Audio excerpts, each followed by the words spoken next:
seven, six, five, four, three, one.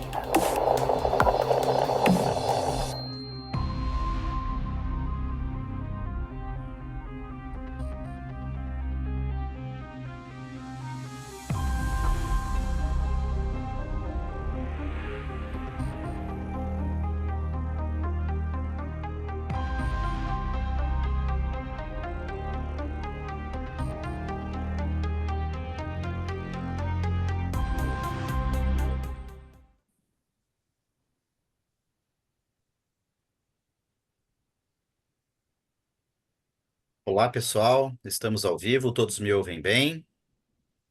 Estão conseguindo me ouvir adequadamente? Muito boa tarde, pessoal. Estamos começando aqui o décimo alguma coisa, que vai ser difícil acertar a ordem certinha, mas estamos começando o décimo alguma coisa painel do Perinity Week, o primeiro da tarde de hoje.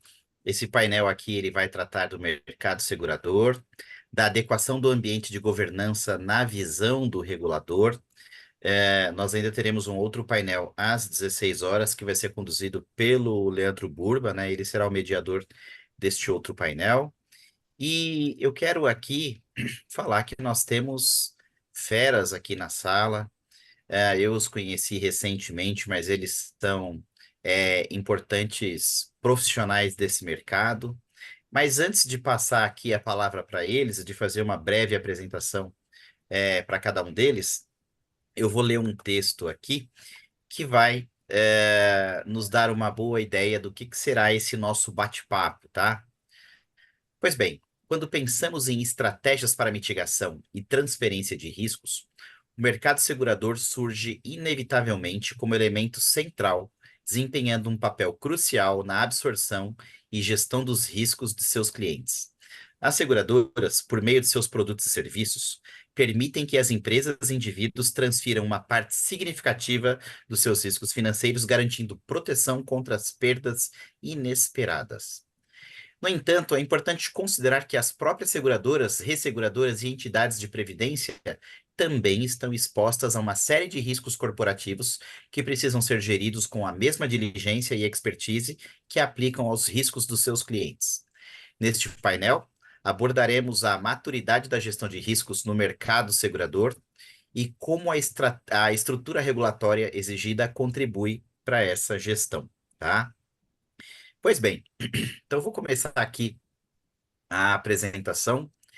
Ele é formado em Ciências Atuariais pela PUC de São Paulo, possui MBA em Controladoria e Gestão Estratégica de Negócios, também pela PUC de São Paulo, tem uma vasta experiência no mercado segurador e atualmente é diretor de Riscos e Compliance na Caixa Residencial. Seja muito bem-vindo, Laurindo Lourenço dos Anjos. Boa tarde. Acho que você só precisa habilitar o seu microfone. Essa é a Pronto. gafe mais comum em temas É, como esse, não é? exato, eu sou campeão disso.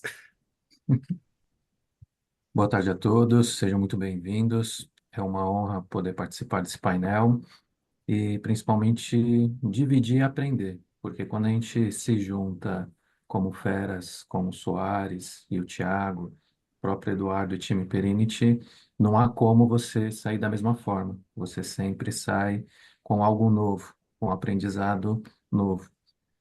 Aqui na Caixa Residencial a gente vive esse desafio constante da integração dos temas de gestão de riscos, compliance, LGPD e todas essas ações de controle necessárias. E a gente espera poder aqui nesse tempo, breve tempo, mas bastante intenso, poder compartilhar um pouco do que a gente tem vivido, das boas experiências e, como eu disse inicialmente, aprender também com todos. Muito obrigado. Excelente, excelente. Seja muito bem-vindo, Laurindo. Então vamos para a apresentação do nosso próximo painelista. Ele é bacharel em Ciências Contábeis, possui MBA em Gestão de Operações pela Universidade de São Paulo, pela USP, tem também uma vasta experiência no mercado segurador e é sócio fundador da Glenrock, né? E ele tem também voz de locutor de programas esportivos. Seja bem-vindo, David Soares. Boa tarde a todos aí. É um prazer aqui. Agradecer primeiramente, né, a Perini pelo convite. Também aí saudar a audiência, né, nesse momento. Aí o Laurindo falou muito bem. Você sabe, né, Eduardo, que essa voz aqui já decepcionou muito, né? Então, quando Já? ouvem a voz, né, imaginam outra coisa. Quando vem, é aquela decepção, né? Mas a gente pode decepcionar na voz, mas o objetivo aqui é que a gente compartilhe um pouco dessa experiência nossa aqui também, sem falar de a minha idade, né? Que eu não quero aí também causar uma outra decepção. Já sou traumatizado por Não. causa da minha voz, enfim, agora por causa da idade, né? Mas sem falar a minha idade aí, já tenho bastante experiência no mercado financeiro aí, já dos primórdios da minha carreira, fazendo ali a auditoria em algumas empresas que nem estão mais hoje aqui no Brasil, né? Bank Boston, ABN AMRO Bank, enfim. Então, de todo esse período aí, onde eu também fui Chief Risk Officer aqui no Brasil, na América Latina, participando da implantação de Orsa em alguns países aí na Europa também, poder trazer essa experiência, estamos aí no dia a dia também com as empresas do mercado, então trazer um pouco dessa experiência aqui, como bem disse o Laurindo também, uma oportunidade única de aprender com os colegas aqui, com todas as perguntas, tenho certeza que vai ser um excelente painel, tá? Com certeza, com certeza. Muito obrigado aí, David, pela sua participação também e pela contribuição que certamente você dará. Então agora vamos para a apresentação do nosso último painelista, e ele é bacharel em Engenharia Mecânica pela Universidade Fluminense, né? É especialista em investigação de fraudes corporativas, fez MBA em Gestão de Riscos e Compliance pela Trevisan Escola de Negócios. Atualmente, ele é Head de Auditoria Interna da Austral Holding. Seja muito bem-vindo, Tiago Trindade. Fica à vontade, por favor. Obrigado, é um prazer. Boa tarde a todos, tanto ao David, ao Laurindo, ao Eduardo, mas também a todo mundo que está acompanhando a gente. É um prazer estar aqui, já agradeço de antemão o convite, fiquei bastante feliz com essa oportunidade e espero, como o Laurindo falou, colocou muito bem, não só compartilhar, mas também aprender com os colegas e também com todos os participantes com as colocações que podem ser trazidas, né? Eu tenho 10 anos de experiência no mercado, estou como head de auditoria interna aqui do Grupo Austral, que é um grupo segurador e ressegurador, que é composto por uma seguradora e uma resseguradora. A gente atua basicamente no segmento de grandes riscos, gerindo riscos de companhias, focado no mercado de mercado de grande porte, né? Então, vim com a missão de implantar a área de auditoria interna e, bom, tenho aprendido bastante nesses últimos anos e, com certeza, ainda tenho muito a aprender e compartilhar também. Então, obrigado pelo convite e obrigado, Eduardo, pela apresentação. Imagina, olha, nós que ficamos extremamente felizes, honrados, lisonjeados aí de vocês terem aceito o convite para participar desse painel. E uma coisa aqui que até não está no nosso script, mas eu queria aproveitar, Tiago, e pedir para você e de repente os colegas, David e Laurindo, falarem bem brevemente, porque nem todo mundo que está aqui na nossa audiência, né, dos nossos espectadores, seja aqui pelo Zoom, seja pelo YouTube, né?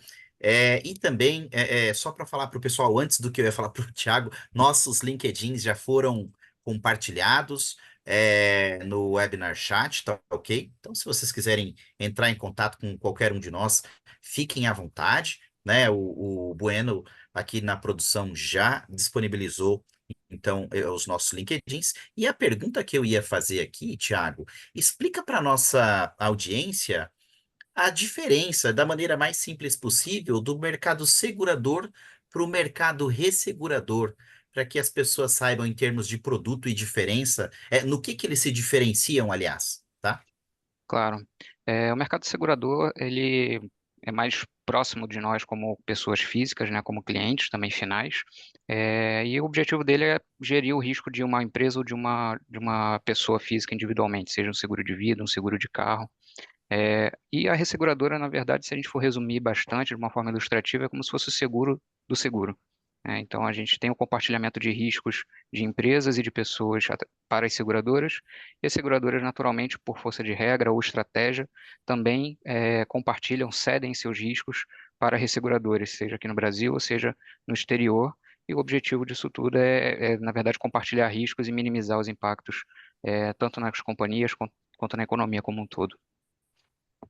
Perfeito. Vocês querem fazer mais alguma observação? Tá de bom tamanho, David e Laurindo? Não, Tá acho que ótimo? foi perfeito aí a Foi colocação do perfeito, Thiago. né? Sim. Perfeito. Aproveitar aqui então, e assim como a Austral, que também é uma empresa, né, de seguradora e resseguradora, quero mandar um abraço ao pessoal do IRB, do Instituto Brasileiro de Resseguro também, no Rio de Janeiro, que também são clientes da Perinity, né? Um forte abraço para vocês aí. Bom, vamos começar então a fomentar aqui a nossa conversa, o nosso debate, dizendo aqui que eu gostaria que vocês falassem um pouquinho da experiência de trabalho de vocês. Vocês já deram uma palhinha na apresentação, mas vocês podem, se quiser, dar mais detalhes. Mas principalmente dizer como é que vocês veem a maturidade das áreas de risco, compliance e auditoria mesmo para o mercado segurador e ressegurador. Fiquem à vontade. Quem quiser começar, pode seguir. Vou seguir aqui, vou puxar a fila. Então, vou falar um pouquinho da minha experiência, do meu background. É, Como você já citou, o atuário de formação, significa dizer que a gestão de riscos vem desde a formação. O atuário nada mais é do que um profissional que tem que dar capacidade de previsibilidade e de precificação das probabilidades. Então, essa vocação natural do atuário leva-o naturalmente para as seguradoras. Na Europa, Estados Unidos, o atuário ele não atua especificamente ou exclusivamente nas seguradoras, ele também atua no mercado financeiro, no mercado de avaliação de riscos de engenharia, e tudo aquilo que tem algum grau de incerteza e precisa de uma estimativa com algum grau de confiança que passe segurança para os investidores. Então, é uma cadeira multidisciplinar, assim como a cadeira de gestão de riscos, auditoria e compliance, que exige que o profissional diariamente aprenda sobre novas matérias, novos temas, crie a curiosidade como uma companheira diária, porque senão ele não consegue sobreviver. Até pouco tempo atrás, a gente não tinha nem que se preocupar, em termos de segurança com informação, de informação com o termo IA, ou LLM, né? Large Language Machine. Então, tudo isso, se você não estuda diariamente, você fica defasado e, portanto, obsoleto para o negócio. Então, boa parte da minha atuação na empresa se dá basicamente reciclando conhecimento, aprendendo novos skills para poder sempre se manter atual e relevante para a empresa. Porque se você não consegue debater com o head de segurança da informação sobre a aplicação de inteligência artificial, você sequer consegue contribuir ou ser parceiro, né, no desafio estratégico que a empresa tem ao implementar tal ferramenta. Então, a própria MBA que eu fiz foi justamente para sair um pouquinho disso, né? Gestão estratégica de negócios. Não olhar mais com viés técnico, mas olhar com viés de negócio. E isso foi muito bem pensado porque sempre se mostrou para mim como um dos principais desafios nessa cadeira. Como se tornar relevante para o negócio e não um freio, e não uma âncora. Continua sendo o principal desafio, porque não é fácil traduzir em negócios, em linguagem de negócios, o nosso dia a dia, a regulação que é imposta, mas certamente é o caminho mais eficaz para cada uma dessas cadeiras permanecer relevante, não só pela obrigação regulatória, mas sim pela cadeira desejada numa mesa de discussão. Então, embora eu tenha dado quase que um mentor e um conselho, é assim que eu conduzo a minha carreira e levo, né, para quem está comigo, a forma de olhar para esse mercado E isso se aplica não só a seguros, mas a qualquer tipo de negócio que você pode ter que administrar. Porque até para acordar de manhã, pegar o carro e chegar no trabalho, você tem que fazer gestão de riscos. Então, é inerente a qualquer atividade que a gente for desempenhar. Perfeito. Excelente, Laurindo. Pessoal, quem é o próximo a dar um masterclass para a gente aí nessa Hum, resposta? hum. Não, muito bom, eu vindo aqui o Laurindo, né, e refletindo sobre a evolução justamente desse processo dentro das seguradoras. Como eu disse, sem falar aí a minha idade, mas eu estou no mercado atuando ali e acompanhei, inclusive, o marco regulatório da primeira regulamentação em relação a controles internos implementada lá pela SUSEP lá em 2004, enfim. E já naquele período, né, a gente via que o processo de gestão de risco, ele era muito ainda, vamos dizer assim, menosprezado por grande parte das empresas, né, porque não entendiam como era feito o processo, o porquê que aquele processo deveria ser feito, né. A gente tinha ali nada consolidado, então muitas vezes essa atividade era feita ali por um analista dentro da área financeira, o CFO tomava a responsabilidade para fazer aquela atividade, enfim. E é impressionante a gente ver que hoje no mercado todas as companhias elas têm uma estrutura apartada, pessoas que tomam conta desse processo, né? E preocupadas, inclusive, em fazer essa relação do negócio com a parte técnica do trabalho, né? Que é um desafio aí importante. Então, acho que, inclusive, o que o Laurindo comentou aqui, né, não tem como você discutir gestão de risco se você não souber exatamente das matérias que estão sendo ali sensíveis ao negócio, né? Então, a gente sempre pergunta isso, a gestão de riscos, ela tem que estar próxima do negócio? Tem. Mas muitas vezes, quando a gente pergunta para a equipe de riscos qual é o resultado da companhia naquele mês, boa parte da equipe não sabe. Então, quer dizer, como que você vai se conectar ao negócio se você não sabe o Uhum. quanto exatamente a companhia está gerando de lucro ali, quais os principais indicadores, enfim. Então, acho que essa questão de estar vinculado ao negócio é extremamente importante. E dentro dessa maturidade do mercado que a gente está discutindo aqui, eu vejo muito disso, né? Então, a gente tinha ali uma estrutura muito rudimentar, quando se começou isso há aproximadamente 20 anos atrás, e nesse momento que nós vivemos agora, o processo de gestão de risco ele tem seus desafios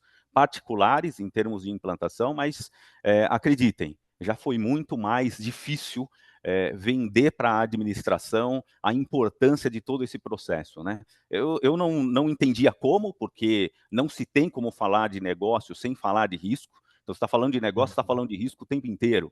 A questão é que as pessoas elas sempre colocavam a barreira técnica, né, em relação àquilo. Culpa um pouco também dos próprios profissionais da área, eu me incluo aí durante esse período. Uma vez eu vi uma representação muito interessante, que era uma matriz de risco, mas ela estava toda feita no idioma, né? Tava em russo, né? Estava escrito em russo ali. Enfim, então estava Ixi, bem às distribuída no vezes em slide. português já é difícil, né, Não, David? eu estava Tava em distribuído russo? no slide. Na verdade, estava escrito o seguinte: não importa, se tivesse em português, você também pouco entenderia. Por quê?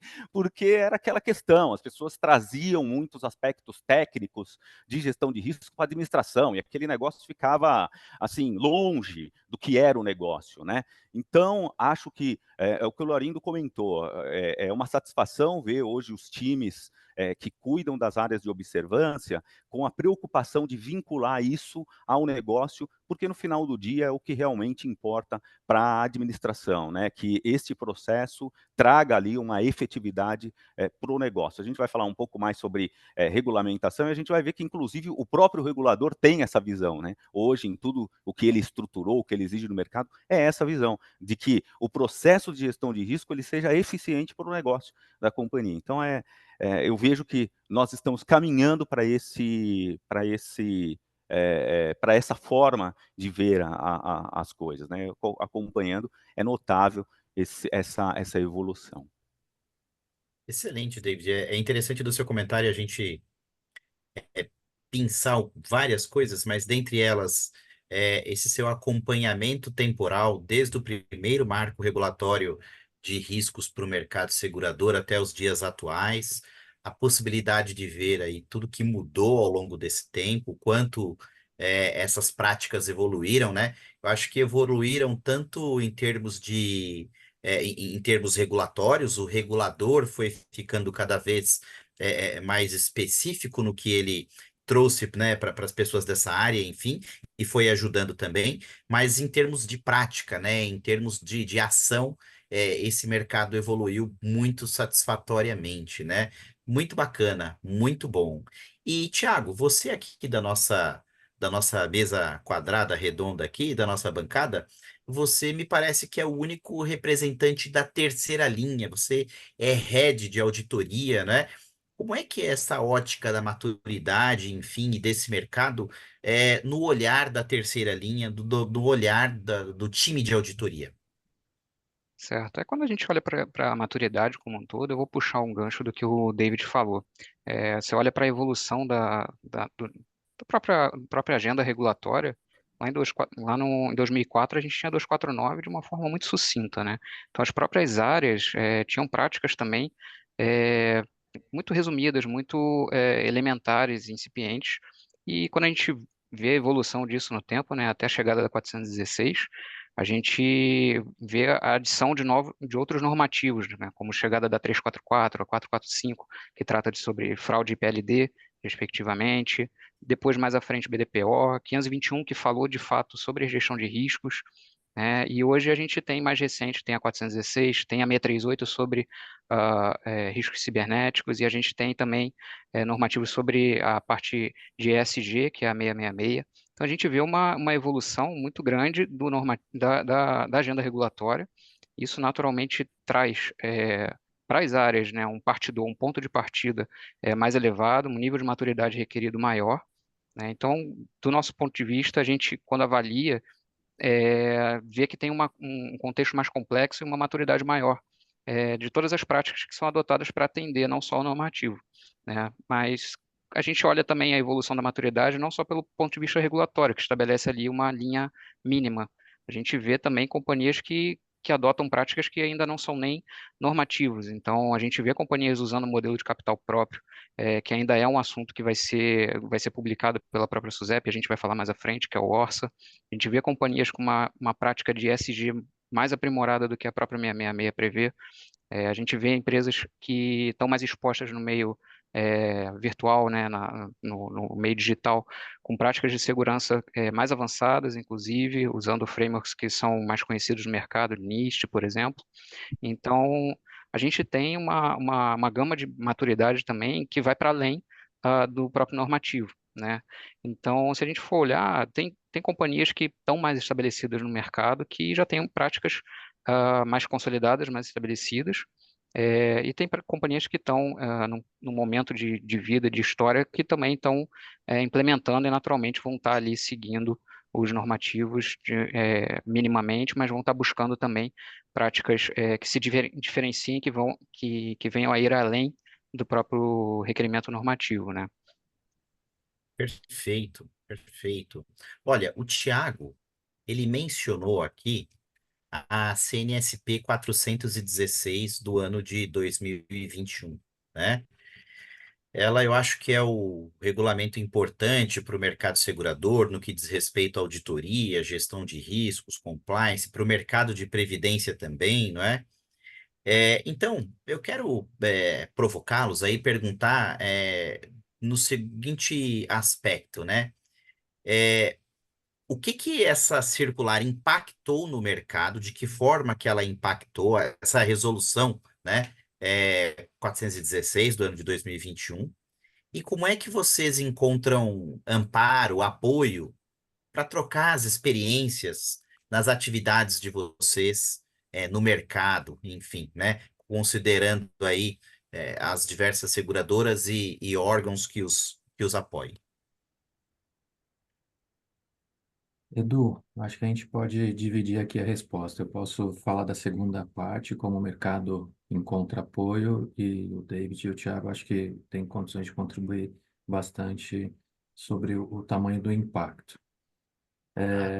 O mercado, de modo geral, se espelha muito em práticas que já deram certo em mercados mais maduros.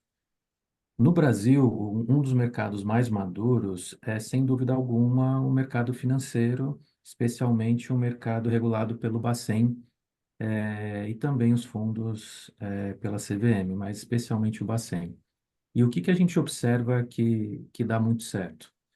É, são, por meio de comissões temáticas, uma discussão objetiva, onde não se tem exposição de estratégia, mas tem exposição clara de riscos sistêmicos, que todos os entes participantes do ecossistema têm sua parcela de responsabilidade e a gente é tão forte quanto o nosso elo mais fraco.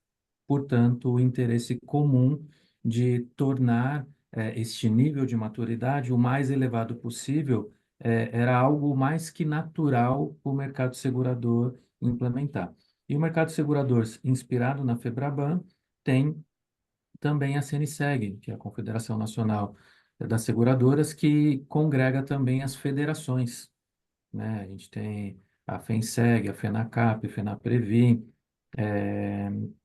eu esqueci o nome de resseguro, a Fenaber, todas elas com participação muito protagonista em defender esses interesses, e quando se fala de equalizar boas práticas ou de encontrar práticas adequadas para superar desafios, como foi o desafio de implementar a 416, a gente se apoiou naturalmente nessas instituições, nesses fóruns, por temas específicos, e colocou lá os principais especialistas no tema para dividir as experiências, para dividir as boas práticas observadas aqui e fora, de uma forma muito fluida, muito orgânica, e com um grau de altruísmo muito forte. Eu presido a Comissão de Gestão de Riscos na CNSEG, eu já não se lembro quanto tempo, mas há alguns anos eu presido essa comissão, já participava antes de presidir. E isso foi se tornando muito forte desde lá de 2015, que eu acho que foi o grande boom. A gente, antes da 416, teve a 521, que trouxe esse como o início, né, desse marco. Então, o mercado é bem generoso nesse debate, é bem expressivo a participação, né? Existem algumas comissões que eventualmente favorecem mais um nicho ou outro. Essa é uma comissão, por exemplo, que afeta todo mundo, é igual ao clima. Não tem empresa mais ou menos afetada. Todo mundo é afetado em algum nível e, portanto, a participação e aderência é muito grande. Então, as discussões que ocorrem nesses fóruns são de altíssimo nível. Você vê ali, não, e isso assim, a parte que eu acho mais bela dessa história é que não importa se o participante da entidade A, ele é head, é estatutário, e o participante da entidade B, ele é o especialista, ambos sentam à mesa como iguais, para debater os mesmos temas e com Excelente. igualdade de diálogo e opinião. Então, isso eu acho que tem sido a grande chave do sucesso para o mercado é, é, fomentar e desenvolver, né, cada vez mais esses temas, esses desafios relacionados à gestão de risco, auditoria, compliance e integridade. Então, eu acho que o mecanismo mais forte que o mercado conseguiu construir nessas últimas décadas, sem dúvida alguma, são essas comissões onde a gente tem essas características que eu acabei de listar e onde eu tenho o privilégio de ser o presidente, e que minha única função é escolher as pautas, priorizar de acordo com os temas, mas deixar simplesmente as pessoas exercerem o ato de opinar. E nessa multidão de conselhos, a gente sempre encontra um caminho adequado, ponderado e que atenda a todas as entidades, sejam elas com faturamento menor, complexidade de risco maior, estruturas mais robustas ou as mais simples. a gente sempre sai com definições de um termo bem adequado para todo o mercado. Então, na minha opinião, eu acho que esse é o mecanismo que mais tem fortalecido e impulsionado a elevação da maturidade no mercado. Perfeito, excelente, excelente. Acho que, de fato, como você mencionou, as federações, por exemplo, as confederações, a CNSEG, no caso do banco, a FEBRABAN, elas ajudam muito, sobretudo no momento de novas resoluções ou numa pesquisa pública que é feita, mas o caráter de apoio é muito amplo, né, para ajudar e é importante ter esse amparo. Mas então eu aguardo do Tiago e do David a informação relacionada ao que a CNSP 416 do ano de 2021 impactou depois da 521, né? O que ela impactou no mercado segurador, na opinião de vocês? Antes, deixa eu só fazer um relato aqui. Ambos, Claro. o Soares e o Thiago comentaram da evolução desde de 2004 até aqui, mas olha a semelhança com os eventos climáticos. A 249 é de 2004. Em 2015 a gente teve a 521, 11 anos. Depois, a 416 levou apenas 6 anos. E agora a gente está levando apenas 3 anos, 2024, para ter o Orsa. Então, olha como tem encurtado a janela de tempo para o regulador produzir sofisticações regulatórias sobre o tema, dada a relevância e importância. Desculpa, E acho pode que ir é lá. sinal de maturidade também, né? Conforme a Perfeito. maturidade fica melhor, fica maior, conseguem ir melhorando aí a orientação dentro de um espaço de tempo menor, né? Perfeito, perfeito. Entendi. A 416 ela puxou, como o Laurindo mesmo colocou, né? Ela puxou a 249, trouxe abriu mais o guarda-chuva, né? O horizonte da função em si de gestão de riscos, compliance e de auditoria interna, né? Quando a gente fala de auditoria interna, especificamente, só fazendo um parênteses, ela era um parágrafo da 249, né? Hoje ela tem um capítulo inteiro, uma seção inteira destinada a ela, né? Então, como que ela impactou? Eu diria que dessa forma, no sentido de reforçar e de ampliar, né, a participação e a função dessas atividades pelas companhias, né? Então, assim, tiveram diversos elementos, eu não vou citar todos, mas eu acho que os principais ali seria a definição das unidades destinadas à gestão de riscos e conformidade. Em alguns casos, elas podem trabalhar em conjunto, mas de toda forma elas têm que estar debaixo de um diretor estatutário destinado a controles internos.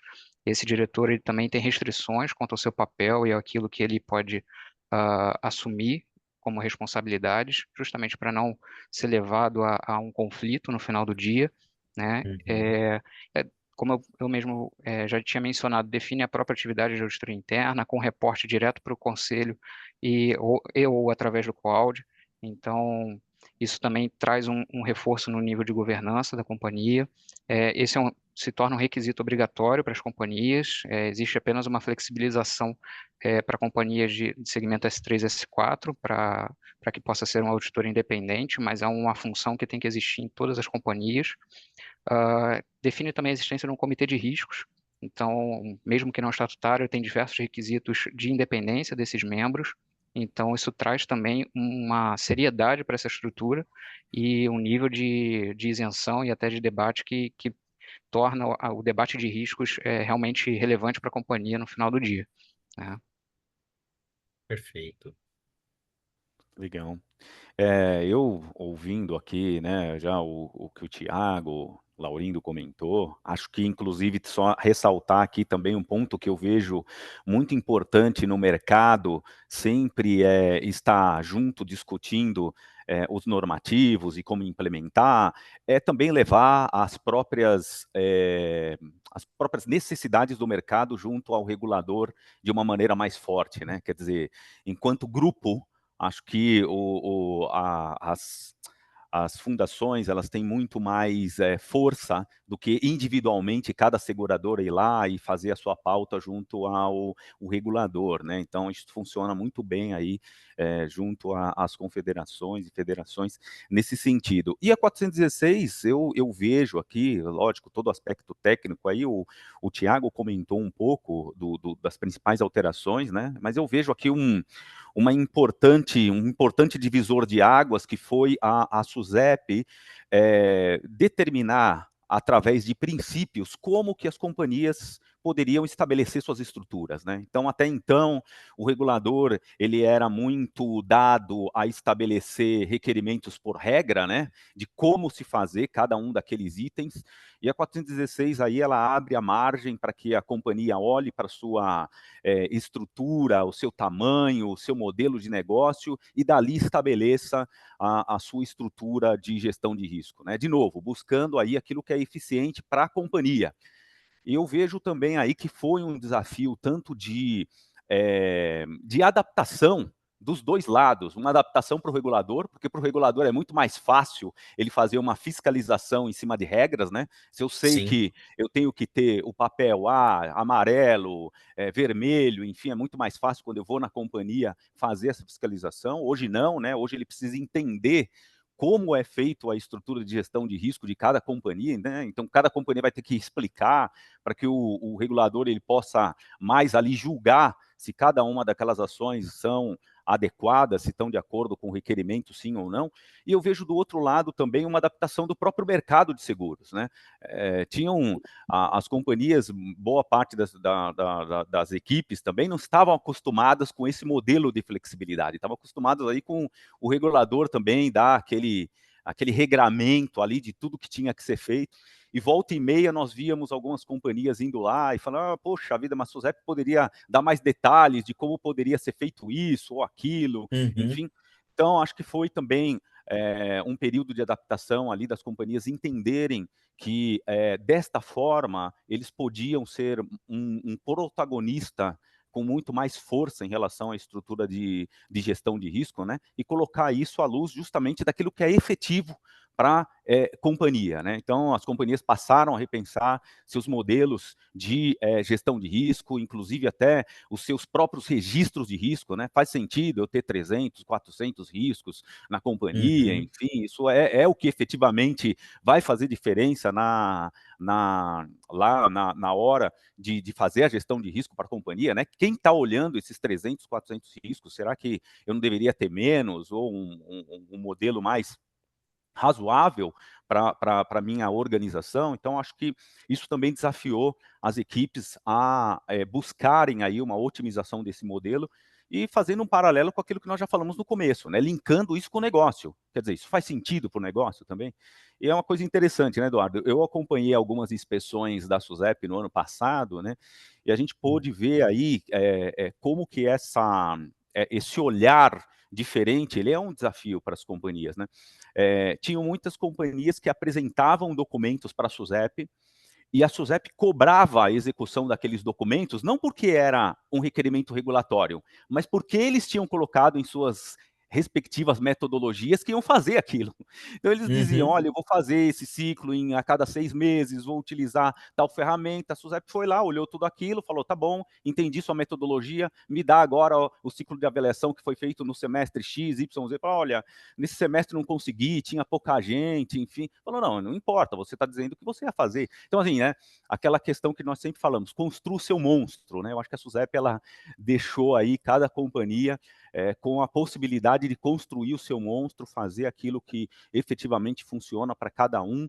Eu acho que foi um período ali de adaptação, como nós falamos, né, dos dois lados, tanto da SUSEP, no sentido deles fazerem o trabalho de inspeção, quanto das companhias também no processo de implementação. Então, a 416 representou aí, para mim, esse marco importante aí no processo de gestão de risco e de todas as áreas de observância, né, compliance, controle interno, auditoria, enfim.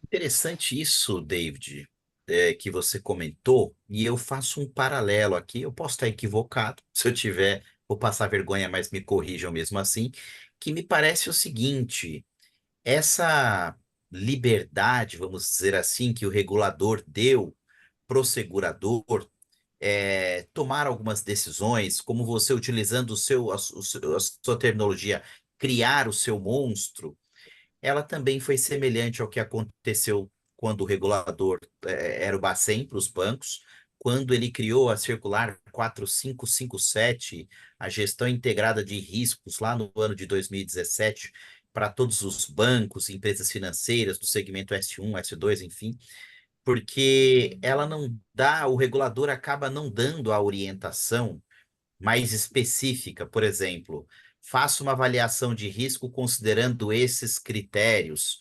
Utilize uma escala de valoração de 1 a 3 ou de 1 a 5. Ele não estabelece, por exemplo, você tem que olhar os seus riscos numa matriz 5 por 5 com 5 níveis de criticidade, muito baixo, baixo, médio, alto, muito alto. Por exemplo, ele não orientou nada disso, mas ele deu orientações complementares ali, eu acho que cercam essa história, e que acabou dando condição, seja, por exemplo, da seguradora, e seja do banco, lá no caso anterior, dele desenvolver a sua maturidade, dele desenvolver o seu modelo. Ele vai determinar internamente se ele quer fazer uma avaliação quantitativa ou qualitativa, enfim, como é que ele vai chegar no rating, se vai ser através de uma média aritmética simples, ponderada, mas de toda forma ele deu orientações importantes para essa gestão, né?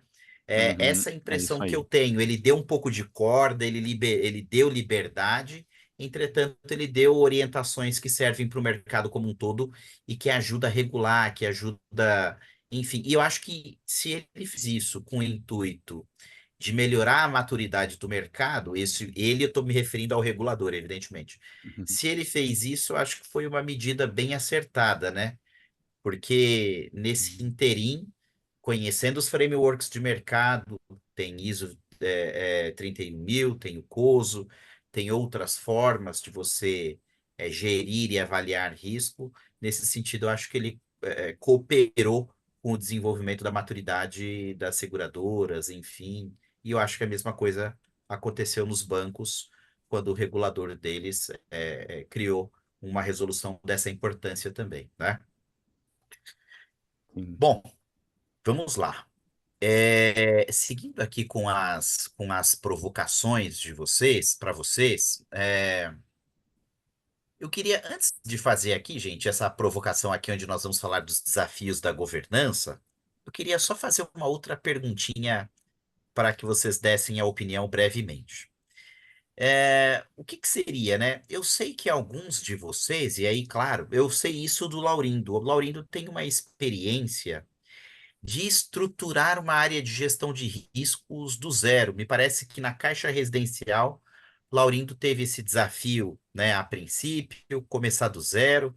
Quando ele chegou ali, era tudo mato e conseguiu fazer daquilo ali algo bem estruturado, enfim. E eu queria saber, então, queria que o Laurindo falasse um pouquinho dessa experiência de iniciar uma gestão de risco numa empresa, por exemplo, como ele fez na Caixa Residencial do zero. E eu queria depois que o Tiago falasse a mesma coisa em relação a criar uma estrutura de auditoria interna, se a Austral já tinha algo nesse sentido antes, se quando você chegou você já tinha um trabalho, e o seu foi uma continuidade, e a mesma coisa o David na Glenrock, por favor, tá? Pode começar, Laurindo, se você quiser, fica à vontade. Obrigado. A sua pergunta, ela permite a gente abordá-la de várias formas. E eu acho que uma maneira interessante de abordar é que, embora eu tivesse a liberdade, né, a licença poética, como eu brinco, de escrever da forma que eu quisesse, a metodologia, as regras, é, não existia muita oportunidade de inovação.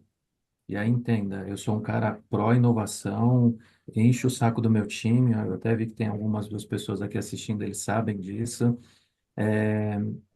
mas eu quero colocar numa perspectiva para que as pessoas entendam que não é um trabalho hercúleo, não é algo mega difícil de se fazer, é aquilo que a gente, que pelo menos eu acredito que funciona para todas as esferas da vida. É clareza de onde quer chegar e Uhum, consistência naquilo que você propôs a se fazer. Essas duas ações bem coordenadas geram o resultado esperado. E isso serve para uma empresa que está nascendo, serve para uma área que está sendo reformulada, serve por uma, no caso do David aqui, como bote salva-vidas para algumas empresas que já tentaram de tudo, não sabem o que fazer e aí precisam de um especialista, serve para absolutamente qualquer situação.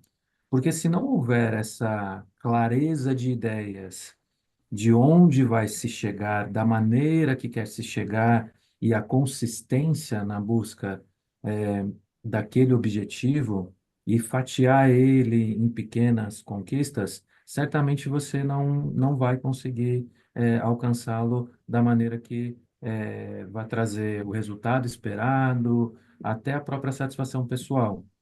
uhum, E naturalmente, isso não está escrito em pedra. O norte, ele é claro, mas se ele vai ficar 3 graus a sudoeste ou 9 a leste, isso de fato não muda a grande conquista e o estandarte de entregar a área estruturada. Eu já falei para o meu time, já falei para os sócios da empresa que eu ainda não entreguei essa área porque e não tem novidade nenhuma no que eu quero entregar. O que eu quero entregar aqui como área é isso que eu falei no início da minha fala. Quando a minha área, os meus colaboradores, as pessoas que têm essa bandeira, forem desejados a sentar nas mesas que tomam as principais decisões, aí sim eu terei implementado uma estrutura de gestão de riscos eficaz. Hoje acontece excelente. pontualmente por força de norma, mas quando isso acontecer naturalmente por um desejo genuíno daqueles que fazem o design de produtos, daquele que escolhe as estratégias de investimentos, convidar as áreas de compliance e risco para debater as decisões que serão tomadas, aí sim a área de gestão de riscos estará implementada. Então, se esse é o norte, há muito a que ser feito. Já foi feito Uhum, muita coisa e eu agradeço imensamente ao meu time por todo o esforço e confiança nesse sonho grande que eu estabeleci para a gente alcançar. Mas certamente a receita de bolo que é possível ser aplicada em qualquer lugar é ter clareza desse objetivo e consistência na busca dele. E aí dá para citar de perfeito. maneira mais prática, sem ser tão filosófica, quais foram esses itens que materializam a consistência. No primeiro ano, a gente teve que pegar na mão das áreas e dizer, olha, você tem esse risco. Eu estou escrevendo para você, mas você que vai assinar que é seu, porque elas nem Uhum, se reconheciam, nem entendiam que na atividade de gestão de sinistro, gestão de reservas, gestão de fundos de investimento, gestão de contratação de fornecedores, gestão de jurídico, a quantidade de riscos que eles tinham ali que fazer a gestão. Eles estavam imbuídos uhum, do papel, do mandato que foram dados, que é colocar a empresa de pé. Todas essas coisas que são acessórias, inerentes à atividade deles, naturalmente estavam sendo colocados em segundo plano. E a gente entendeu muito bem esse momento da empresa para não onerar a empresa e uhum, conseguir ainda assim ter o mínimo de clareza de quais eram aqueles riscos, de quem eram os owners dos riscos, para ir depois ir para uma segunda etapa. Já na segunda etapa, a gente escolheu processos relevantes e fez mergulhos. E aí deu uma amostra da contribuição que a gente poderia dar, perfeito. sinalizando fragilidades, principalmente oportunidades, seja de redução de custo ou aumento de receita. E realmente a gente mostrou esses dois lados da moeda para a área de negócios. Só que a gente não tinha capacidade de fazer isso para todos os processos, então a priorização é palavra de ordem para as áreas de controle, porque os recursos são escassos e a gente tem que Uhum, saber fazer diligentemente o uso daqueles recursos que são dados a nós. Só que nessa amostra, os executivos já passaram a entender: opa, eu tenho um processo aqui que a área ainda não avaliou. E eu não sei se o meu gestor aqui que está no dia a dia no front tem capacidade ou às vezes tempo para fazer essa reflexão. Gostaria, e aí começou uma demanda que certamente eu não ia conseguir atender tudo, que Uhum. provocou uma discussão colegiada com toda a diretoria para a escolha de quais processos seriam priorizados para ter uma opinião independente.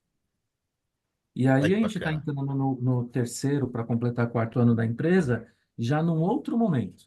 Até aqui, cada um era responsável por dizer aquilo que ele enxergava. Agora a gente já está entrando com uma visão 360 para todos os processos de segunda linha.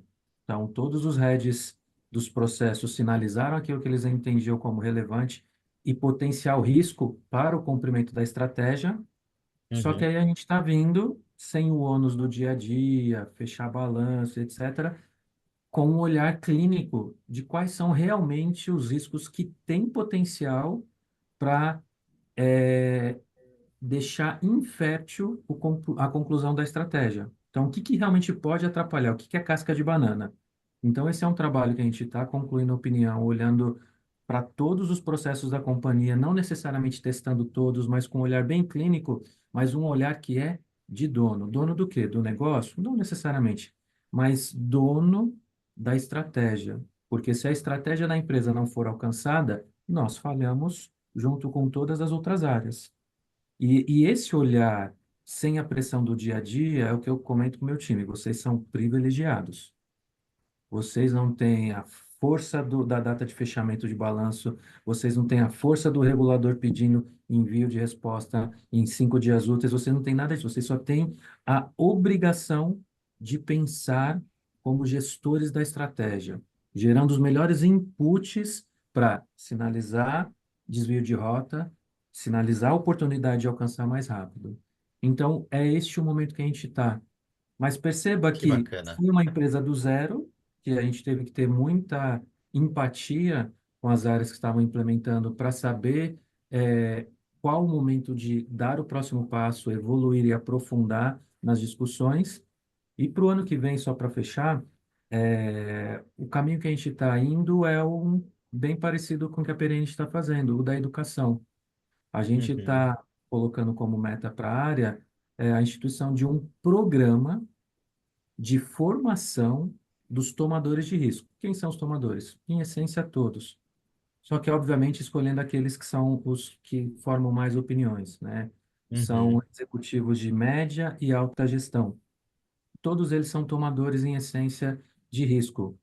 Como que eu faço a evolução disso que a gente já implementou? A evolução contínua. Não há outro caminho se você não treinar, se você não fomentar o autodesenvolvimento, né? O autoaprimoramento. Só que às vezes os caras nem sabem que tem algo novo para aprender. E a gente está puxando para nós a responsabilidade de fazer essa curadoria de temas relevantes para que a Ah, alta e tá. média gestão debrucem, invistam tempo se aprimorando para que então, no dia a dia dos seus processos, eles consigam encontrar processos que podem ser automatizados, que eles possam encontrar eficácia, melhoria, redução de tempo, aplicação de IA, onde aplicar os RPAs, KRIs, assim, enfim, eles só vão poder, no dia a dia da gestão deles, aplicar todos esses conceitos se eles estiverem adequadamente letrados.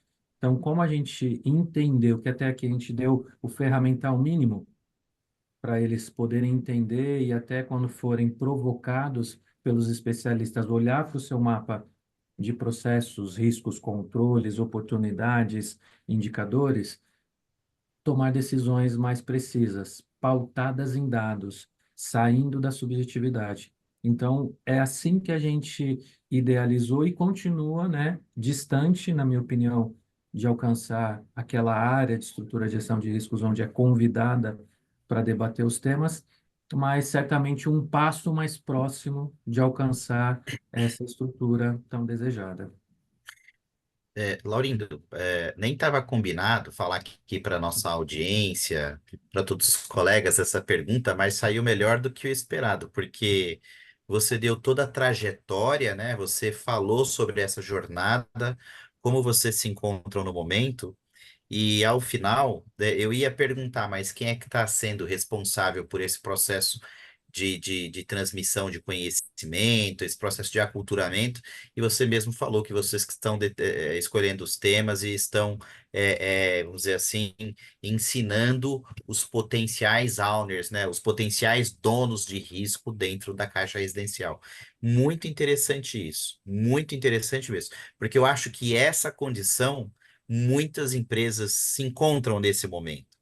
Muitas empresas estão nesse momento zero, né? E que tem tudo isso para construir. E você deu aí uma espécie de consultoria do step by step, de como você vai colocando cada tijolinho cada dia para chegar no nível que vocês estão. Excelente. Eu queria ouvir o David também e o Thiago. Ah, subiu aqui, gente, uma enquete. Aí, quem quiser, fica à vontade para responder também. E eu queria ouvir o David e o Thiago também a respeito. Se vocês têm alguma coisa para complementar também, fiquem à vontade, por gentileza. Eduardo, somente para a organização aqui, estava marcado até às 14, até às 15, né? É isso? A gente pode exceder um pouquinho. Nós podemos Ah, exceder aí uns 15, 20 minutinhos, tá bom? não, Então vai dar ótimo, para a ótimo, gente ainda discorrer bem ótimo. sobre o nosso roteiro combinado antes aí. Mas é por isso que eu tô também aqui saindo um pouco do nosso acordado, mas a gente vai ter uns minutinhos a mais. E aí Tá fica à bom, não, vontade, David. sem problemas. Eu acho que o Laurinho aí, como você bem colocou, né? Deu uma aula aí de como fazer o step by step, né? Vai poder seguir, quem quiser aí implementar, seguir aí depois vendo o vídeo sem problema nenhum. Se eu, fazendo só um acréscimo aqui, né? Nós que auxiliamos também muitas companhias em diferentes momentos, desde startups até companhias que estão renovando o seu processo e aprimorando também muito do que lá atrás fiz na América Latina.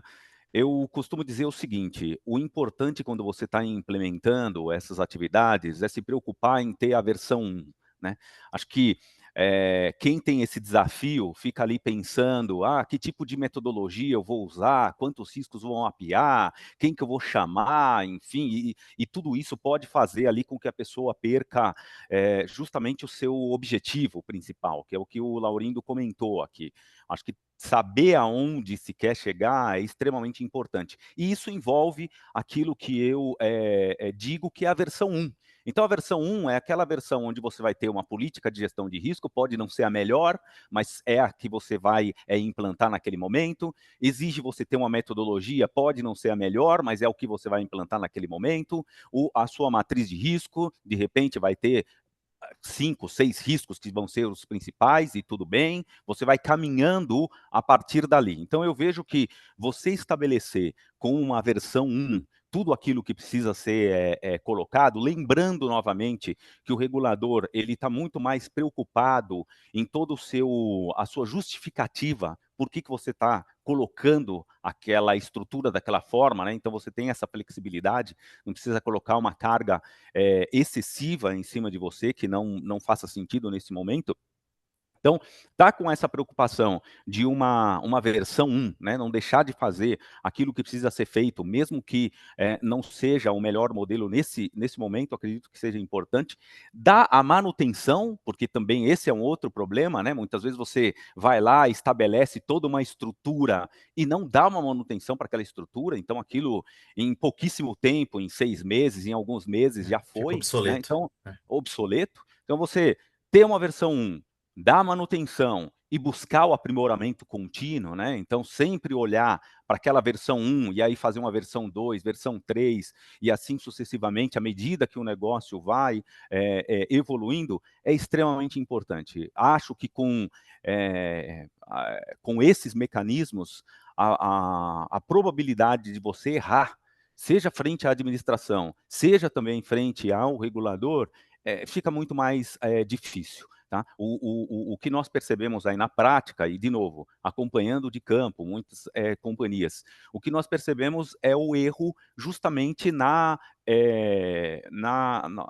excesso muitas vezes de planejamento, muitas vezes de construir algo extremamente complexo que vai fazer com que você não tenha ali o sucesso que você de repente teria se começasse de uma outra maneira, né? Então, o recado que eu tenho aqui em relação à implementação, acho que seguindo esses passos, né, complementando com tudo que o Laurindo disse, mas seguindo esses passos de tenha uma versão 1, trabalhe na manutenção e faça o aprimoramento contínuo, acredito que é o segredo para que se chegue aí numa estrutura que seja satisfatório tanto para a companhia quanto para o regulador, é o que eu penso, tá? Ótimo, ótimo. E achei muito interessante esse seu comentário sobre, em outras palavras, o ótimo ser inimigo do bom, né? Comece, saia da inércia aí, então quer dizer, tem o Acho professor que fazer o Marcos básico Assi. bem feito, né? O básico bem Básico feito bem você nunca feito, erra. exatamente. O professor Marcos Assi, autor de vários livros, creio que vocês o conheçam, ele costuma dizer assim que muitas vezes as áreas de auditoria, gestão de riscos, principalmente controles internos, se preocupam com algumas minúcias e não estão fazendo o básico bem feito, o mínimo que seria necessário. Então, começa como você consegue e você vai aprimorar isso posteriormente, né? Acho que esse recado é super importante, David. Tiago, fica à vontade, por favor, amigo. Claro. Eu queria complementar, mas reforçando já o que o Laurindo trouxe aqui, no sentido do contato e da proximidade com a primeira linha, né? A gente, enquanto áreas de segunda e terceira linha, a gente tem, tem a tendência de ser visto como centro de custo, como aquelas áreas que são peso para a companhia, né? Então a gente tem que estar próximo das áreas de negócio, a gente tem que entender o negócio, o produto, o que que a companhia entrega no final do dia para os clientes, para entender o que que a gente tem que atacar. Né? A gente, enquanto terceira linha, fazendo parênteses específico para a auditoria interna, a gente não pode ficar trancado na sala ali, escondido e sair na hora que a gente sair com ar de policial, né? A gente tem que tirar essa imagem e tem que se aproximar das áreas, realmente, entender como que o subscritor trabalha, como que o pessoal da área de sinistros trabalha, como que o pessoal do atuarial trabalha. A gente precisa estar próximo da segunda e da primeira linha e apoiar de fato eles. Não é só ser aquele cara que vai estar errado, ponto. Né? A gente hoje tem como foi falado aqui, um viés muito mais principiológico que a gente precisa, é, na hora de fazer a avaliação, entender e contextualizar e ponderar para chegar nas nossas conclusões. Então a gente precisa, enquanto segunda e terceira linha, estar próximos do negócio, estar próximo da primeira linha. Né? Eu acho que isso é um fator também muito importante, além do plano de 100 dias, além da gente ter ali uma V1 dos nossos objetivos, a gente precisa estar próximo realmente é, do negócio, das áreas que fazem realmente a atividade fim da companhia, né, para poder apoiar e conseguir entregar os objetivos estratégicos da companhia. E só para amarrar, a gente precisa conseguir entregar também, mostrar o que a gente fez. Né? A gente tem naturalmente aí por força de norma o relatório anual, por exemplo, da auditoria interna, mas a gente tem que mostrar em números também. É um desafio nosso. A gente tem que conseguir mostrar, ó, conseguir determinado relatório de auditoria, conseguir apontar aqui uma certa ineficiência que pode estar custando X para a companhia, ou tem uma oportunidade, a auditoria também pode mostrar oportunidade de melhoria. Né? A gente tem que estar com a mente voltada em apoiar o negócio. Né? Exato. Olha, eu tive um gestor, Tiago, que ele falava assim, que ele media um pouquinho da habilidade, da eficiência dos seus auditores em campo, não pela quantidade de deficiências de controles, erros ou fraudes, mas sim pela quantidade de apontamentos de possibilidades de melhoria, de todas as oportunidades. Então, isso acho que também é importante.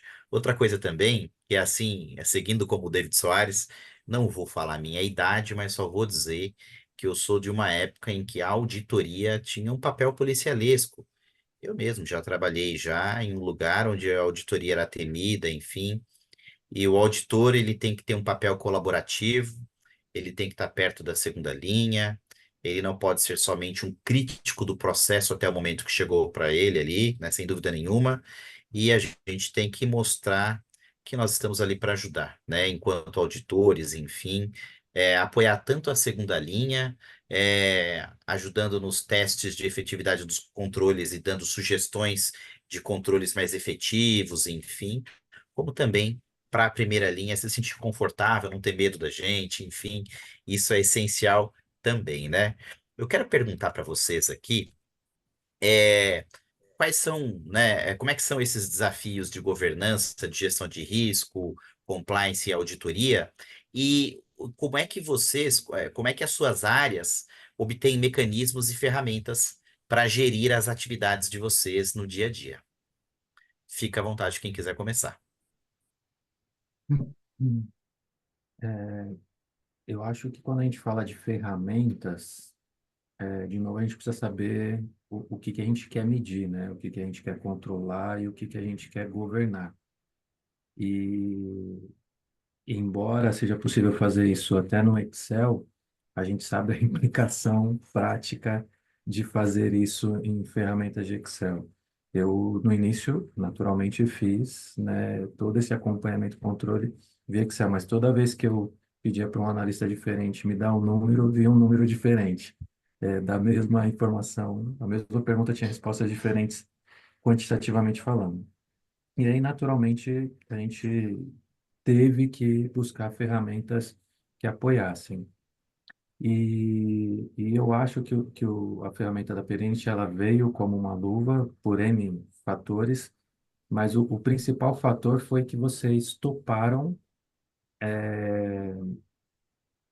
tiveram humildade intelectual de mudar, né? Na hora que a gente apresentou qual era o nosso desejo, qual era a nossa visão enquanto área de riscos que apoia no alcance da estratégia da companhia, a gente provocou uma inversão aí da maneira de olhar a ferramenta e a própria liturgia, não vou nem chamar metodologia, própria liturgia da gestão de riscos, que é ter uma matriz de riscos. A gente, aqui na Caixa Residencial, não tem matriz de riscos, a gente tem matriz de processos.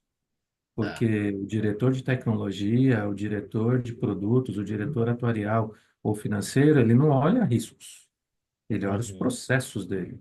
Eu tenho a Perfeito. tesouraria, eu tenho a gestão atuarial, eu tenho aqui o contas a pagar, eu tenho o fechamento contábil. É assim que ele faz a gestão do negócio dele. Então, Perfeito. desde o início a gente brigou metodologicamente, mas vocês, como eu disse, tiveram a humildade intelectual de reconhecer a proposta ali e viabilizar, né? Não só reconhecer, mas viabilizar.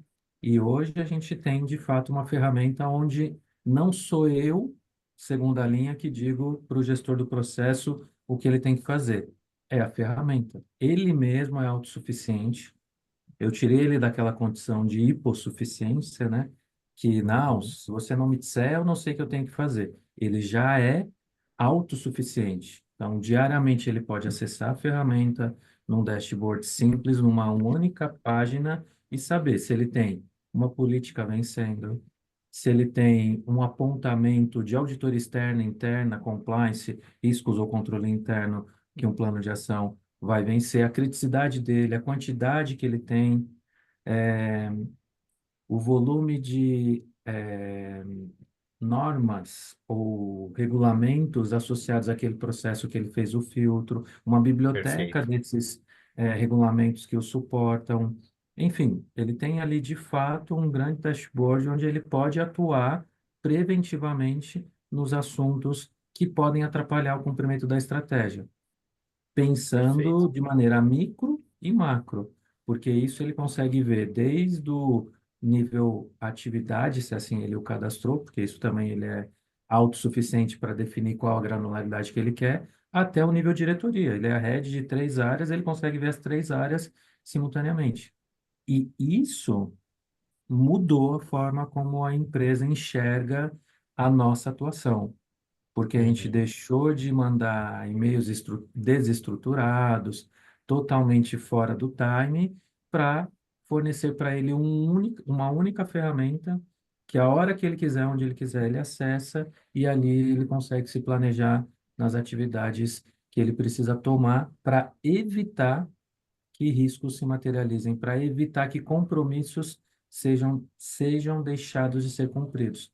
Então, em termos de ferramenta, eu acho que não existe melhor. É aquela que você, de maneira indireta, e que eles não me ouçam falando nisso, espero que só tenha a segunda e terceira linha aqui, você coloca a primeira linha para trabalhar para você.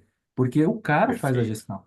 Não sou eu que tenho que ficar batendo o bumbo para ele cumprir as atividades, porque eu viabilizei uma forma de que ele, como owner, né, com bastante accountability, consiga fazer essa gestão. E eu só me remunero em cima disso, porque eu consigo fazer análises baseado em dados, eu consigo medir comportamento, eu consigo capturar quais são as principais áreas que têm baixa cultura de risco e, portanto, ali poderiam ter mais treinamentos específicos.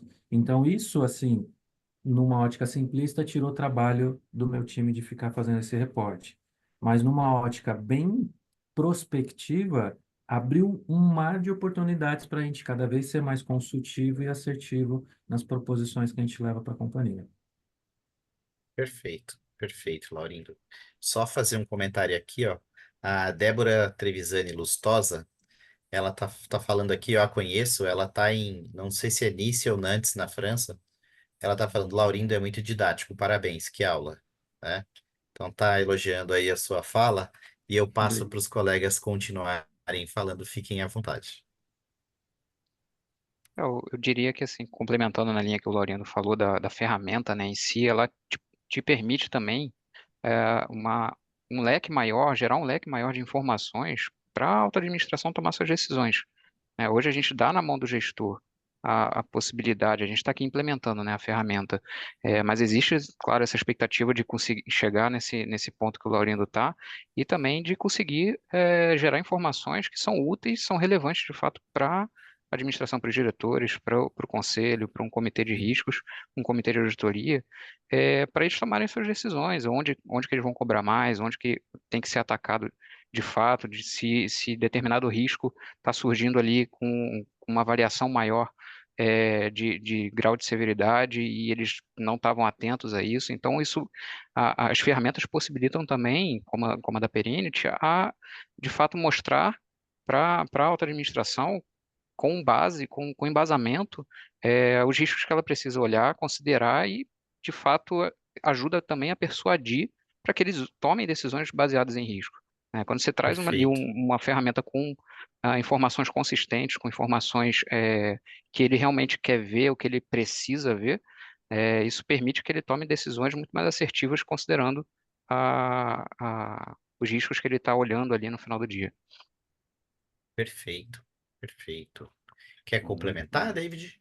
Sim, sim, eu acho que o Laurindo, o Tiago já comentou aí, né, que essa parte, o principal desafio é você efetivamente aculturar a primeira linha de negócio, porque são eles efetivamente que estão fazendo a gestão dos riscos todos os dias. Então, imagina que o que a segunda linha faz são recortes de tempos em tempos. Isso não está na dinâmica do negócio, né? A dinâmica do negócio é a primeira linha. Então, são eles que estão fazendo a gestão ali no dia a dia. Então, aculturar a primeira linha, eu acho que é o principal desafio de qualquer área de risco, né? E não tem como fazer isso sem uma ferramenta.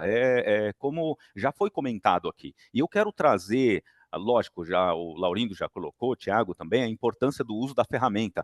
Mas não só isso, eu quero trazer aqui uma experiência também acompanhando a própria inspeção do regulador, né? O quanto que é importante você ter essas ferramentas que auxiliam, inclusive, o regulador a ver a responsabilidade de cada um nos processos, né? Porque muitas vezes o regulador tem dúvida se a própria área de gestão de riscos deixou de fazer aquilo que deveria ser feito. Então, assim, será que a área de gestão de risco está fazendo o que deveria ser feito? Porque é muito fácil Perfeito, você dizer que o gestor não fez, né? Ah, não, o gestor ele tinha que fazer, não fez. Mas como que você prova? Como que você mostra isso? É justamente através da ferramenta, através de um sistema como o da Perinity que consiga mostrar aí para o regulador essa divisão de tarefas. Então, assim, está tudo lá estabelecido, eles têm as suas responsabilidades de primeira linha a serem feitas, e você está aqui do outro lado, fornecendo todo esse suporte para essas primeiras linhas, né? Então, acho que, além de tudo que tecnicamente foi falado aqui, deixar em evidência também essa questão das responsabilidades é extremamente importante, porque nós aqui trabalhando com gestão de risco, compliance, enfim, é muito fácil ser contaminado, quando você não tem essas divisões, é muito fácil você ser contaminado pelo aspecto do... Se a empresa não está fazendo, de repente você também não está fazendo o seu papel, entendeu? Então, acho que é essa armadilha também que tem que tomar o cuidado, né? De que a atividade da segunda linha, ela está sendo feita, está sendo cumprida, de acordo com o que deveria, porque cada um nessa engrenagem tem a sua respectiva responsabilidade. Então, um sistema que ajude a fazer todo esse tracking, mostra isso, deixa isso em evidência, né? Excelente. Nossa, gostei muito dessas observações aí finais também, David. Com relação ao cumprimento da responsabilidade de cada um deles, só para a nossa audiência poder ouvir, saber também, dentro da solução, nós temos, a partir da criação das entidades organizacionais, a informação de quem é o responsável por aquela entidade, gerência, superintendência, departamento, área, processo, atividade, justamente onde os riscos são associados. Ou seja, quando eu associo um risco a uma entidade organizacional, quem é responsável por este risco? O responsável lá pela entidade. Eu tenho uma primeira responsabilização. Mas eu também tenho, por exemplo, uma pessoa que não é dessa área e que responde, que trabalha. Eu tenho como vincular mais outros responsáveis. Essa mesma lógica acontece também nos controles. E aí, quando eu associo um controle diretamente ao risco, eu vou lá e elenco quem são os responsáveis. É claro, o sistema, quando ele disparar a notificação, por exemplo, de uma execução de controle que chegou no momento de ser feita, o sistema notifica todos. Evidentemente, o primeiro que executar já elimina a pendência daquele mês, enfim. Mas a estrutura de responsabilidade, ela é muito importante, ela tem que ficar muito clara. Então, bacana também aí, gostei desse comentário, David. Bom, vamos passar para a nossa última provocação, onde a gente vai falar aí da parte do elemento regulatório, e eu já começo aqui de novo com o David. O que esperar do futuro do mercado segurador, uma vez que estamos aguardando o novo requerimento da SUSEP, que discute a implantação do Orsa no Brasil. E aí eu começo te perguntando, David, para você explicar para a nossa audiência aqui o que significa o Orsa, né? O que significa esse acrônimo, para que a nossa audiência saiba e o que representa esse novo requerimento regulatório. O Orsa, ele é um requerimento, uma autoavaliação de risco e de capital também, então é o Own Risk Self-Assessment, né? Então você faz uma autoavaliação dos seus riscos e de capital também, para que você possa usar, baseado na sua necessidade, na complexidade do seu negócio, você possa usar um capital que seja aderente, né? Seja razoável para a sua entidade. Então, não necessitar de requerimento de capital baseado no que o regulador estabelece, que aí é um padrão de mercado baseado nas experiências de todas as companhias, você usa a sua própria experiência, né? Então, é uma evolução da 416. A 416, ela estabeleceu ali toda uma estrutura de gestão de riscos, que foi preparar o mercado para o Orsa. Então, eu diria até que é uma fase intermediária antes da implantação do Orsa. Já é um modelo utilizado na Europa, nos Estados Unidos, em vários outros lugares do mundo, né? E o nosso regulador aqui, novamente, ele procura se alinhar a essas práticas internacionais. O Brasil, como membro ali do G20, né, briga igualmente por capital como todos aqueles países. E se você tiver um modelo de regulação que seja mais alinhado a um padrão internacional, isso vai favorecer o mercado como um todo. Está todo mundo buscando investimento, né, no mundo. Então, quanto mais você facilitar a vinda desses investimentos para o Brasil, melhor. Isso você consegue quando o investidor ele olha e sabe exatamente o tipo de terreno que ele vai pisar, né? Então imagina, o Brasil com uma própria regulação dela em termos de gestão de risco, então o investidor entender o que é aquilo, de repente você já perdeu uma oportunidade para um país que já está alinhado a um padrão internacional, que fica muito mais fácil para o investidor entender quais são os riscos e oportunidades atrelado Perfeito.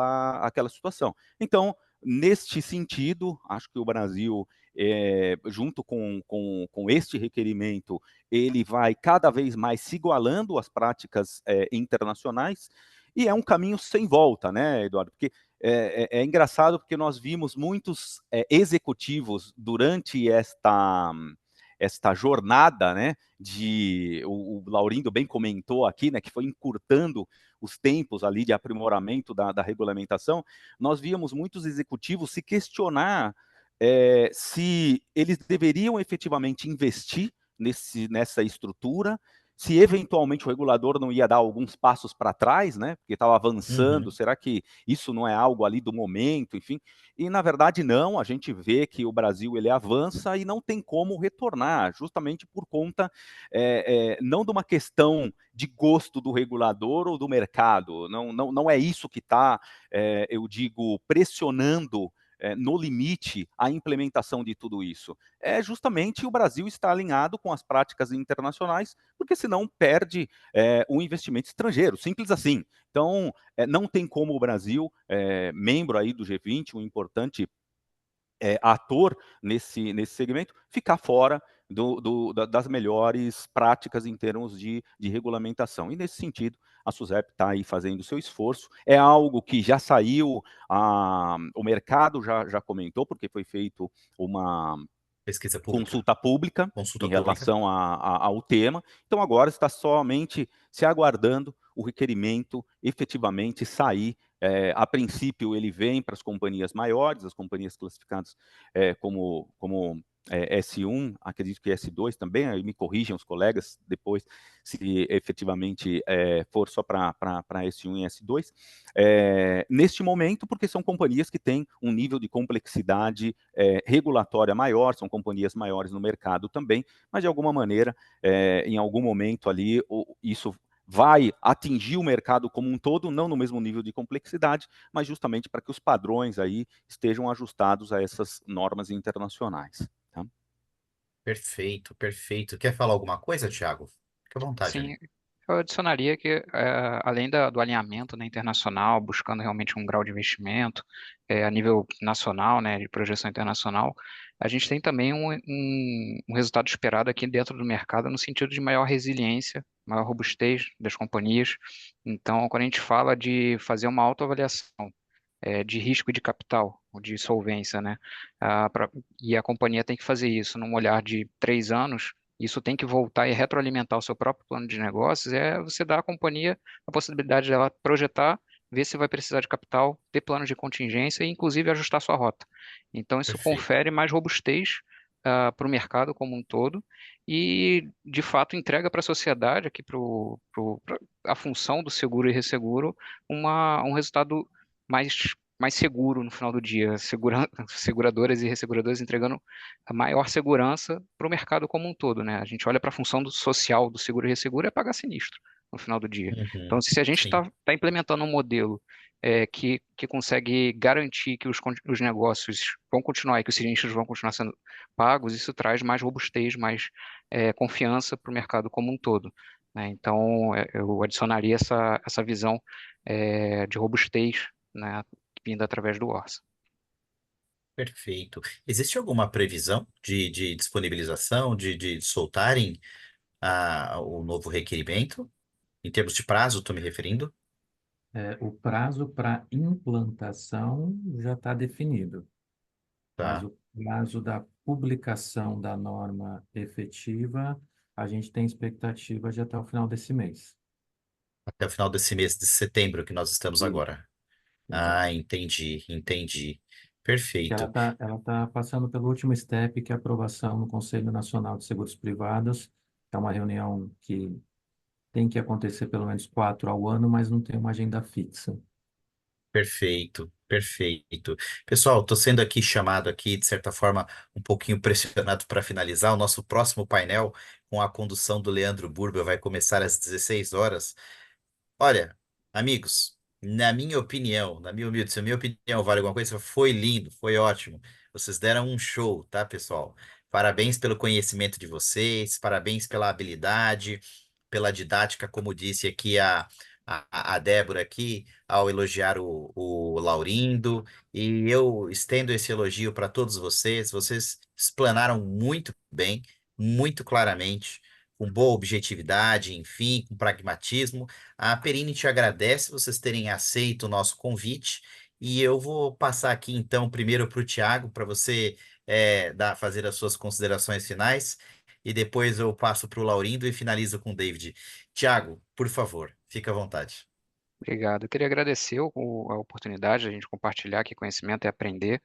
E como consideração final, é assim, como se fosse um conselho, né, uma coisa que eu aprendi, eu queria também, com a permissão, também roubar a fala de um grande amigo profissional que eu conheço.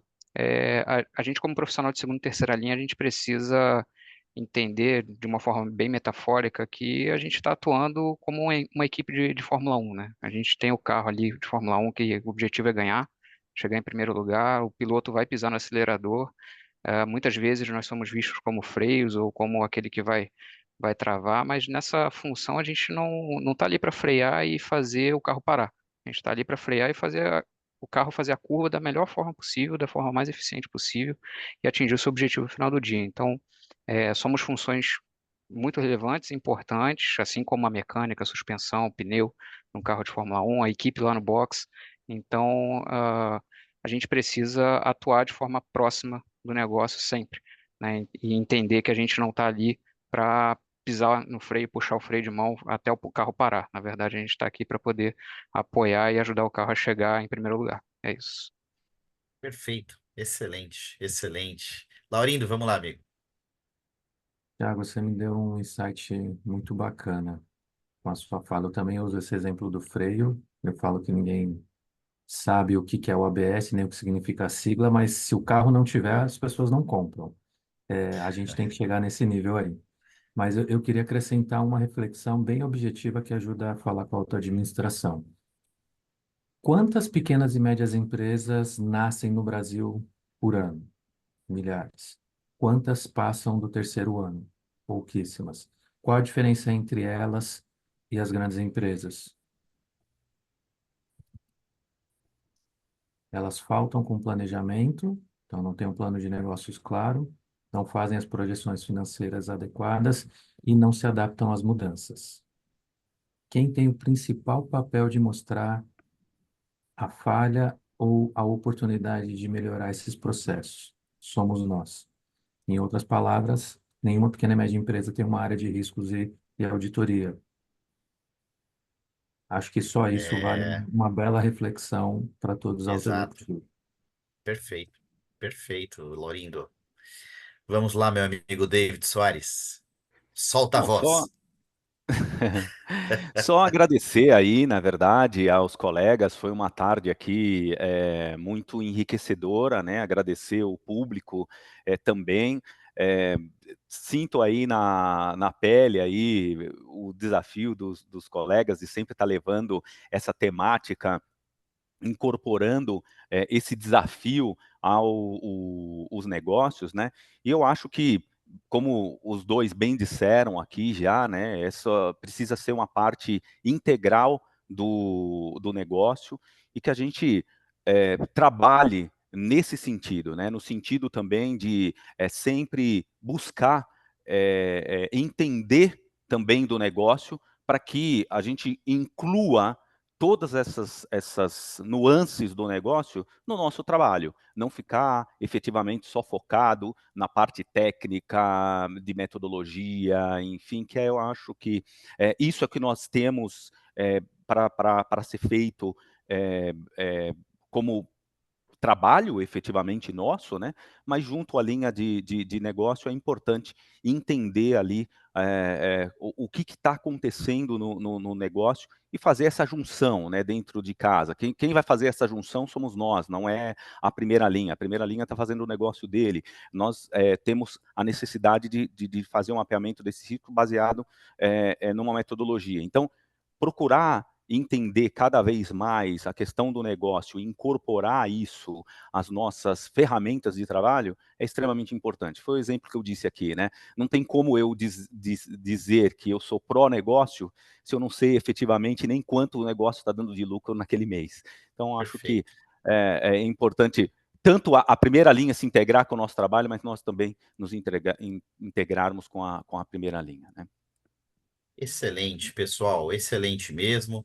Mais uma vez eu quero agradecer o Thiago, o David, o Laurindo. Quero falar para quem está assistindo aqui que logo mais este painel estará no portal da Perint, nas redes sociais, estará também no canal do YouTube. Às 16 horas nós teremos um outro painel sobre ferramentas de GRC, que vai ser conduzido pelo Leandro Burba. Mais uma vez, obrigado, Gabriel Bueno aqui do marketing na produção, que nos apoiou para criar esse painel. Forte abraço. Tchau para todos. Até Obrigado. mais. Até mais. Tchau, tchau. Obrigado. Obrigado. Até mais.